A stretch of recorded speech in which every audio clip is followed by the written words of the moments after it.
Today, we got another MrBallin video. Mr. B, as I know I like to call him Mr. B. The insane true story of Squid Game.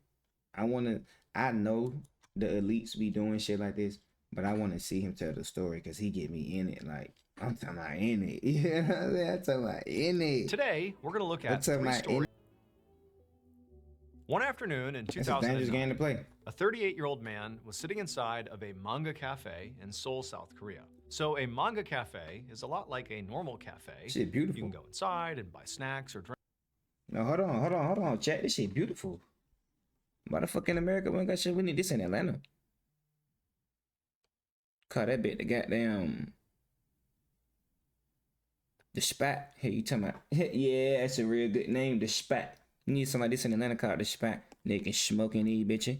You know what I'm saying? You got games for niggas that hop on the P5. You got the movies for the hoes. You know what I'm saying? For sure. And you got the snacks with the, you know what I'm saying? But it's in the city. Socialize, do whatever. But also, in manga cafes like this one, they have these big in-store libraries that contain manga. And manga are like comic books. Now, this man did not have a lot of money. And so when he went inside of this cafe, he didn't buy any drinks or food. He just went up to the in-store library, grabbed an edition of his favorite manga series, and just sat down and began to read. Now, this man had read this particular series multiple times. He just kept coming back to it because he thought it was like the best manga he could possibly read. Now, a lot of people actually didn't know what to make of this particular series. It was actually kind of controversial because it was so over-the-top violent, like well beyond any other series. But to this man, that sort of made it stand out. It made it sort of special, and he loved it. In fact, it was so crazy, this series, that every time he read it, it allowed him to sort of leave his life for a second and just totally escape into this wild, violent story. And right now, in this man's life, he really needed that escape because his real life was pretty terrible. He had spent practically— He looked like he'd been through some shit. That's the face and eyes of a nigga who like he been through some shit. His whole and currently going through some shit. Facts. life studying and working to try to become a professional writer and director. But in Seoul, the entertainment industry was pretty unpredictable. And so this man had successfully landed a couple of jobs here and there, doing some writing and, doing some directing, but they were small gigs and they typically fizzled out at some point. And so over and over again, like right now in this man's life, he found himself back in the same position he always was in, which was unemployed. At the moment, this man lived with his mother and his grandmother. But even though all three of them were pooling their resources, they still struggled to just pay for rent. In fact, recently, the man had to sell his laptop, the thing he used for all of his writing. It was like how he was gonna eventually crack a career in entertainment for real. He had to sell that just so that they wouldn't get evicted. And if that wasn't bad enough, every hood nigga know the that man had also begun taking out all these short-term loans with high sell your interest rates clothes, just to pay for basic needs. Forget rent, like just food and if a nigga sell his fire, he damn boy. Nigga, I'm telling you, niggas that sell they clothes, they shoes, they P5, they sell everything. Nigga wants to, if a nigga sell his fire, oh, you talking about on his dick, you better watch out. Bro gonna kill you with his hands. Basic necessities, he was taking out loans his last, but he had no way to pay them back. And so the debt was just piling up nonstop. And so for this man, the stress was like unbearable. And the only way he could find to even begin to cope with it was to escape into his manga books. And even though he knew that didn't solve his problems, he didn't care. It was like, life is so bad, at least briefly, I can read manga and escape. And so that's what he was doing today. And so he took his favorite manga booth, he sat back inside of the booth and just allowed himself to get sucked into the story for the 20th time. He's read this thing multiple times. And so as he was reading this manga book, he suddenly has this epiphany. Now, this man all the time came up with various story ideas that maybe he could write and would be the next big thing for him. But for some reason, it was like, wait a minute, what if I write a story that's sort of— Trying to see what manga is this. Y'all know what manga is this? I know he's gonna tell it. I think he's gonna tell it.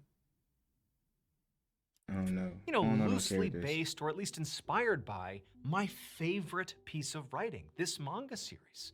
like, wait a minute, I think I have a really good idea that sort of transcends any other idea I've ever had. And the more he thought about it, the more he realized there were other elements of his life that he could sort of attach to this story that's sort of beginning with this concept that came from this manga series. And so before long, he had put the manga book aside, got a pen and some paper, and just began writing down some ideas, general ideas for this new story he was gonna try to write. And for hours and hours, he sat in the booth just writing like crazy. And by the time the cafe was closing, he had this amazing outline of a whole world, this whole story he was gonna write. And he just knew this was the one. This was the thing that was gonna break him out of poverty and officially make him a successful writer. Several months later, this man had transformed that amazing outline into a fully realized project. And then he went out to try to sell it. And he's thinking, everybody's gonna want this thing. This is like an iconic, unique piece of IP. People are gonna be clamoring to buy this. But what he found very quickly is every buyer he went to hated it. They told him, this is simply too weird and way too violent. Like, this is well beyond what's reasonable. This is not something anybody's gonna want. Like, you will not have an audience for this. And the man was sort of crushed because to him, it was so clear. It do get like that, I can see, but in 2025, we want that. We want that in 2025.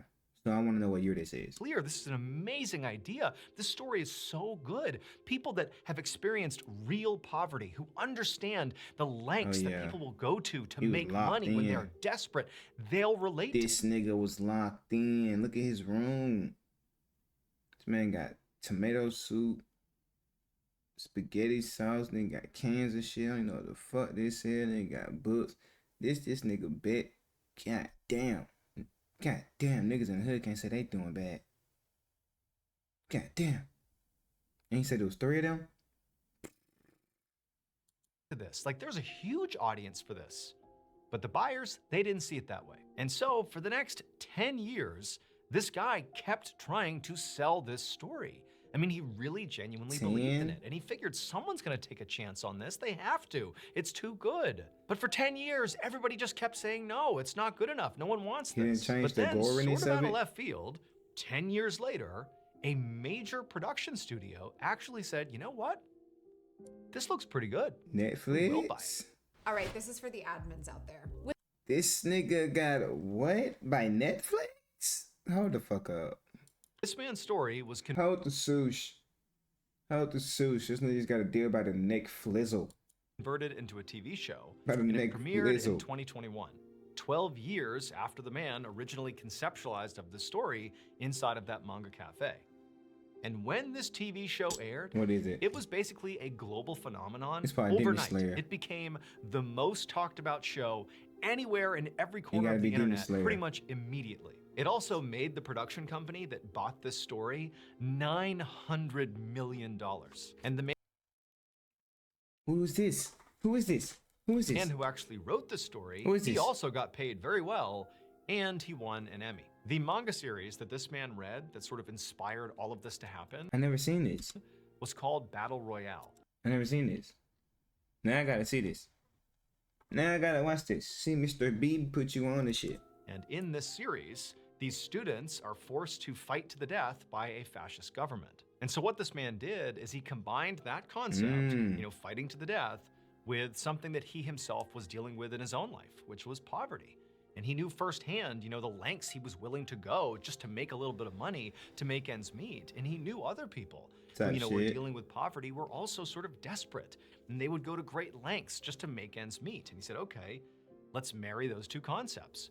Poor people who were fighting to the death for money. The writer's name was Hwang Dong-hyuk, and the name of this TV series was Squid Game. Oh, I thought it was Battle Royale, but it's Squid Games. Oh yeah, he fucked the game up with this. He fucked the game up with this. Oh God. It's in the title. How the fuck I didn't know? Damn it, shit. It's in the title. The title's called Squid Games. As many of you may know, aside from telling stories on this YouTube dark and studio, you should go hear from Trent. One is like the mysterious and both is buff that are check out the stream. God damn. One day, that's a long ad. That nigga just added up. He just added it up. Oh God.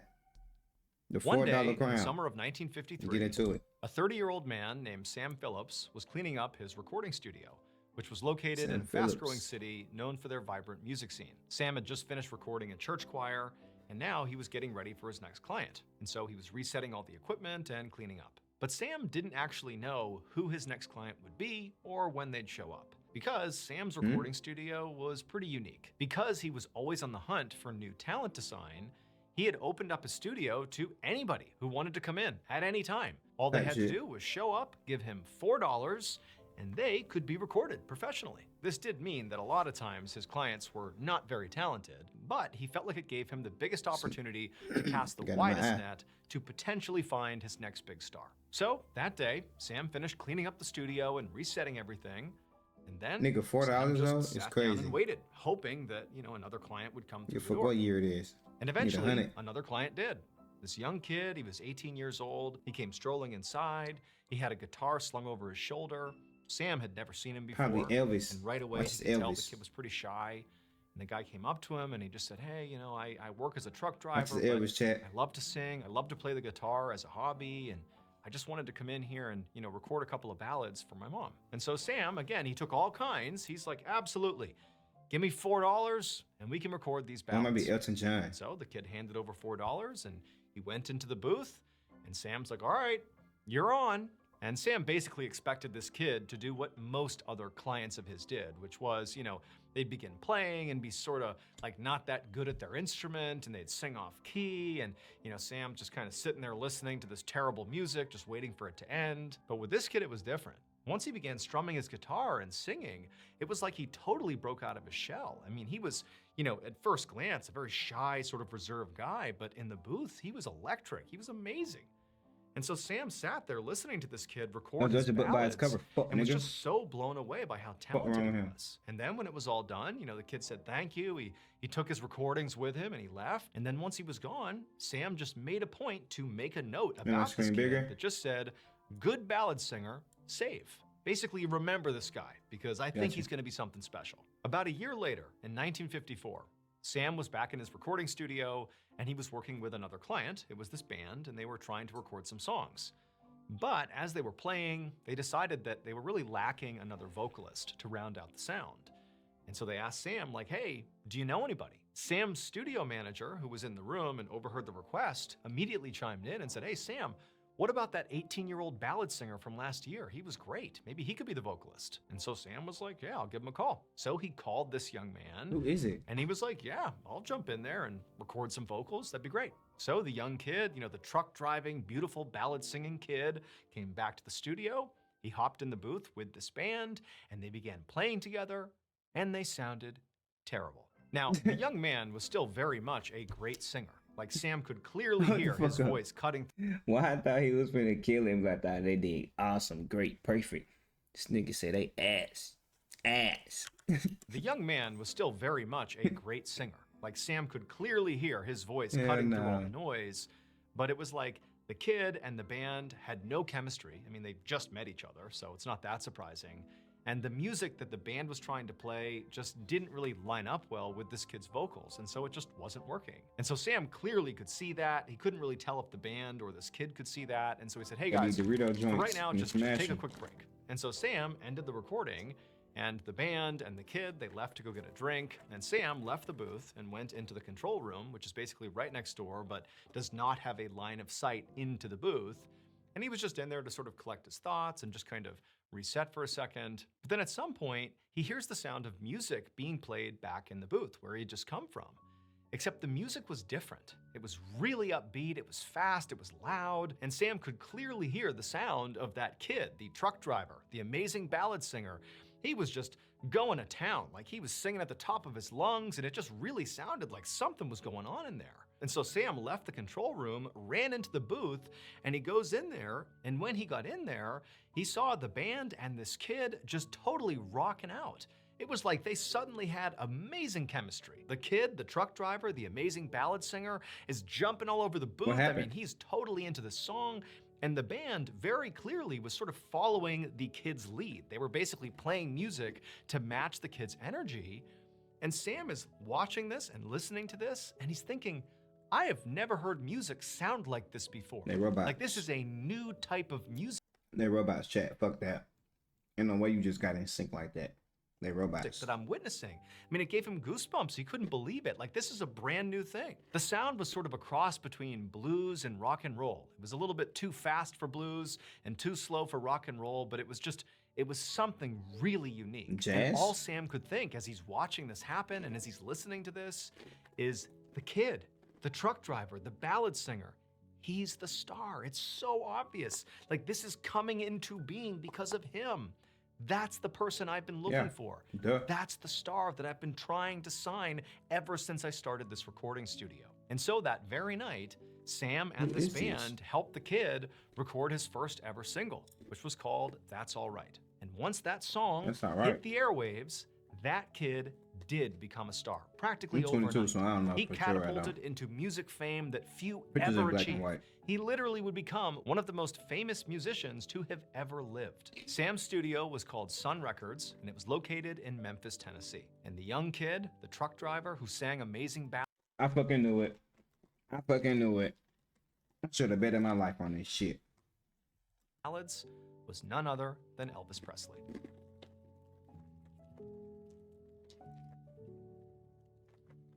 I knew it. Shiny Pony. Last story.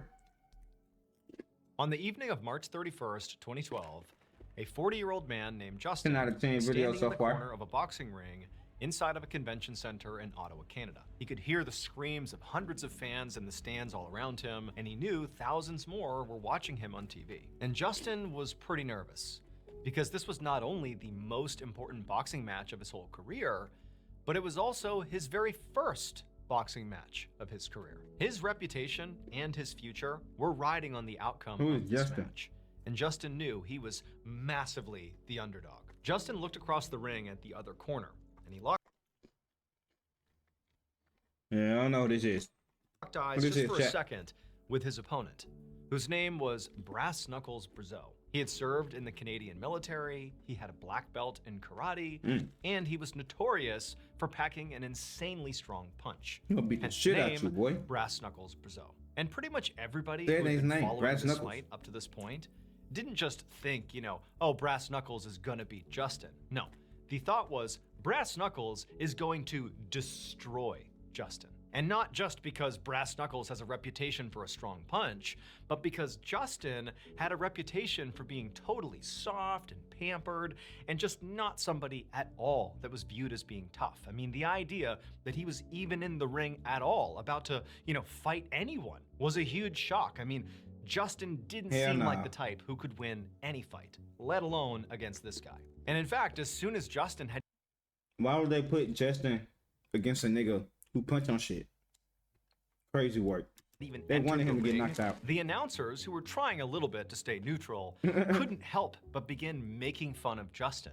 They even quickly nicknamed him the Shiny Pony as soon as he came into the ring. Like, they couldn't even stop themselves from being like, who is this guy? Like, he's going up against Brass Knuckles. Like, there's no way he wins. But what nobody knew was that Shiny Pony had actually been training really hard for this match for months and months.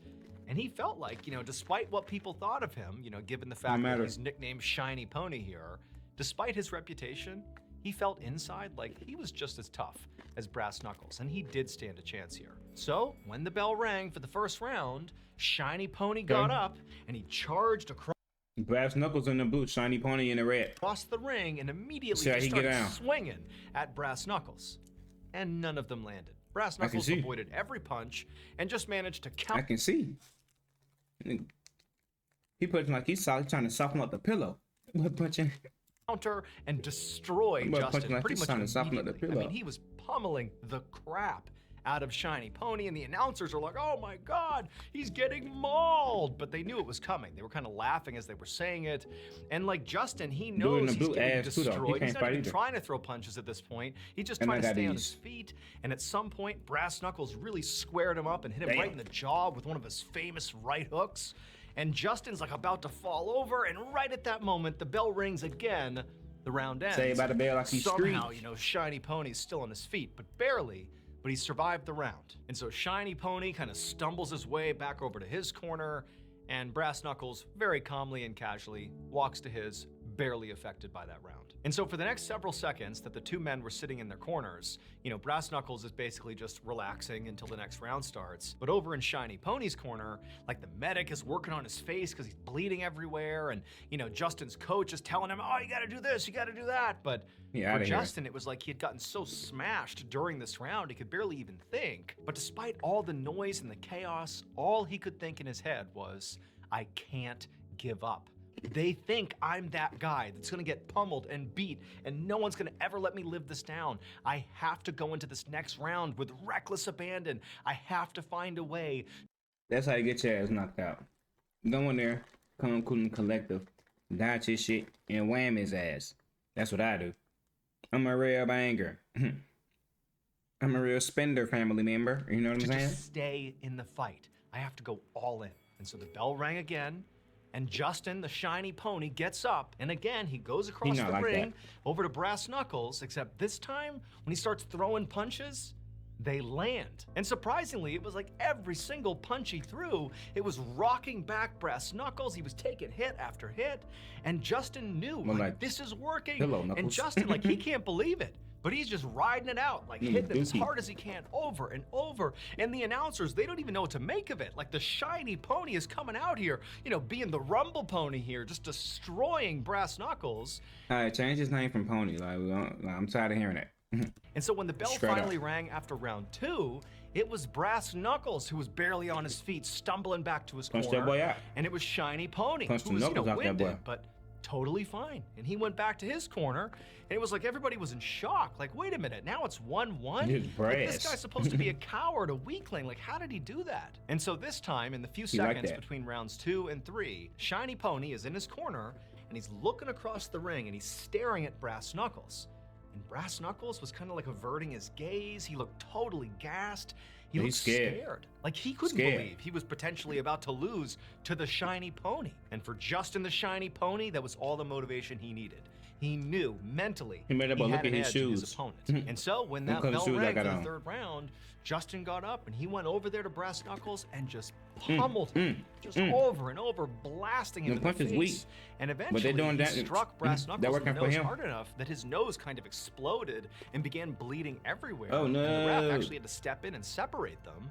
And even though, both men actually were down to keep on fighting, the ref said, nope, this is too much, and he ended the fight. It was a technical knockout, and Shiny Pony had won. You got a nigga named Shiny Pony beat you so bad the ref stopped the fight.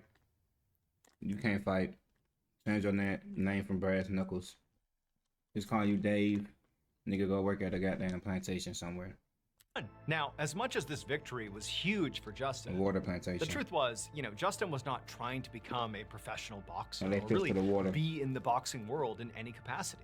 This was actually just a charity match. And Brass Knuckles Brazeau also was not a professional boxer. These two had just simply come together to have this match in order to raise money for charity. But Justin had another goal. He knew that his reputation in Canada was of being this sort of soft, pampered, weak guy. And he thought, if I can just get in the ring with a really formidable opponent in Brass Knuckles Brazeau and hold my own and maybe even beat Brass Knuckles in this fight, even though it's for charity, if I can do that, that could potentially sway the public's opinion about me. He was hoping that this fight could basically transform his image and people would see him as, tough and a serious leader. And that is exactly what happened. After this fight, when he won the fight out of left field, nobody could believe it.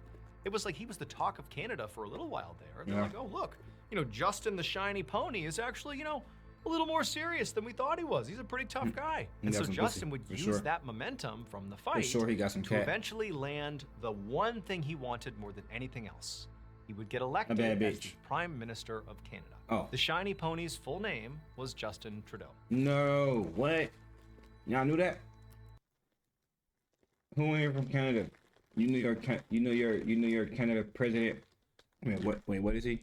You know your Prime Minister was a Shiny Pony? Was a Shiny Pony? His full name was Justin Trudeau. No, a Shiny Pony. No way. But a Shiny Pony. Now, I know what you've all been wondering. Well, that's a good video. Another good video by Mr. B.